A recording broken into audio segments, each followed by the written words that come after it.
പരാതിക്കാരൻ മൊഴി മാറ്റിയതോടെ ബലാത്സംഗ കേസിൽ പെരുമ്പാവൂർ മുൻ എംഎൽഎ എൽദോസ് കുന്നപ്പള്ളി കുറ്റവിമുക്തനായി.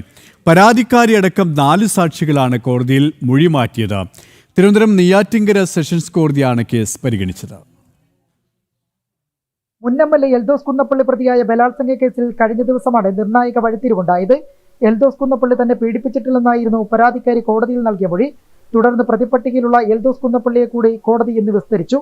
പരാതിക്കാരിക്ക് പുറമെ മറ്റ് 3 സാക്ഷികൾ കൂടി ഇതിനിടെ കൂറുമാറുകയും ചെയ്തു. ഇതോടെയാണ് എൽദോസ് കുന്നപ്പള്ളിയെ നെയ്യാറ്റിൻകര അഡീഷണൽ സെഷൻസ് കോടതി കുറ്റവിമുക്തനാക്കിയത്.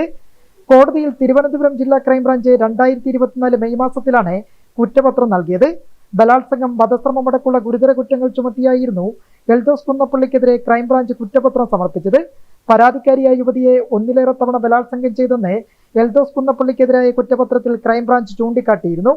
എൽദോസിനെ കൂടാതെ 2 സുഹൃത്തുക്കളും കേസിൽ പ്രതിപട്ടികയിലുണ്ടായിരുന്നു. പരാതി പിൻവലിക്കാൻ ഭീഷണിപ്പെടുത്തിയെന്നാണ് ക്രൈംബ്രാഞ്ച് കുറ്റപത്രത്തിൽ ചൂണ്ടിക്കാട്ടിയിരുന്നത്. ഏറെ രാഷ്ട്രീയ വിവാദമുയർന്ന കേസ് കൂടിയായതിനാൽ എൽദോസിന് തിരഞ്ഞെടുപ്പിൽ മത്സരിക്കാൻ കോൺഗ്രസ് സീറ്റ് നൽകിയിരുന്നില്ല. അതേസമയം അതിജീവിതയെ സ്വാധീനിച്ചാണ് എൽദോസ് കുന്നപ്പള്ളി കുറ്റവിമുക്തനായതെന്ന ആക്ഷേപവും ഒരു വിഭാഗത്തു നിന്ന് ഉയർന്നു കഴിഞ്ഞു.